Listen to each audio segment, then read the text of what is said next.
mas pinaigting pa ng Pilipinas ang ugnayan nito sa ilang mga bansa para sa patuloy na kaunlaran. Ito isa isinagawang trilateral virtual meeting ni Pangulong Ferdinand R. Marcos Jr., outgoing U.S. President Joe Biden at Japanese Prime Minister Ishiba Shigeru. Ang mga pinagtibay dyan alamin sa sentro ng balita ni Clazel Pardilla, live.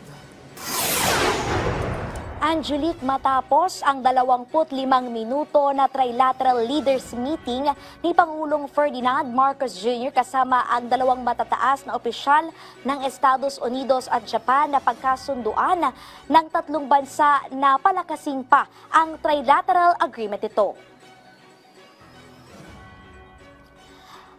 Sa trilateral leaders phone call meeting kaninang umaga ni Pangulong Ferdinand R. Marcos Jr. kasama sina outgoing U.S. President Joe Biden at Japan Prime Minister Ishiba Shigeru, nangako ang tatlong leader na ipagpapatuloy ang pagtutulungan para paigtingin at palalimin ang ugnayan sa ekonomiya, maritime at technological cooperation.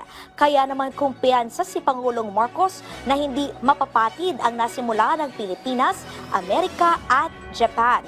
Noong April 11, 2024, nagdaos rin ng trilateral summit sa Washington sina Pangulong Marcos, outgoing U.S. President Biden at dating punong ministro Fumio Kishida ng Japan, kung saan pinagtibay nila ang adhikain na itaguyod ang kapayapaan, ligtas at maunlad na Indo-Pacific region na nakaangkla sa demokrasya, rule of law at karapatang pantao. Buhat ng mapaigting ang Trilateral Joint Vision Statement noong Abril, sinabi ni Pangulong Marcos na napaunlad ang pagpapatupad ng bilateral at trilateral cooperation ng Pilipinas, Estados Unidos at Japan, kabilang ang pagpapalago sa ekonomiya, teknolohiya, pagtugon sa climate change at pagtataguyod sa kapayapaan at seguridad sa tatlong bansa.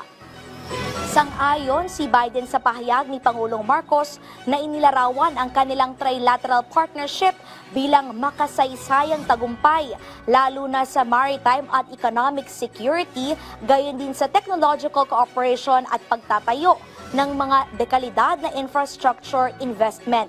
Kasabay niyan, pinuri niya ang tugon ng Pilipinas sa mga agresibong aksyon ng China sa South China Sea. Positibo si Biden na makikita ni U.S. President-elect Donald Trump ang kahalagahan nito. Si Japan Prime Minister Ishiba, binigyan din na importante ang pagpapalalim ng trilateral cooperation ng Pilipinas, Estados Unidos at Japan. Matatandang noong Disyembre, nagdaos ang tatlong bansa ng multilateral maritime cooperative activity na nagpapakita ng kooperasyon at masiguro ang kalayaan sa paglalayag sa Indo-Pacific region sa gitna ng tensyon sa South China Sea. Yan ang muna ang pinakahuling balita. Balik sa'yo, Angelique. Okay, maraming salamat sa iyo, Clazel Pardilla.